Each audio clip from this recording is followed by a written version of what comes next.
ထိုင်းနိုင်ငံဘန်ကောက်မြို့အွန်လူဒေသမှာရှိတဲ့ဖုံးတော်ကြီးပြောင်းမှာရှိတော့စစ်လူတော်များ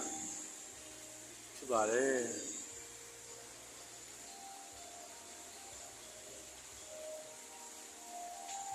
ဆုလေဘိုးကြီးလားဆုလေဘိုးကြီးနဲ့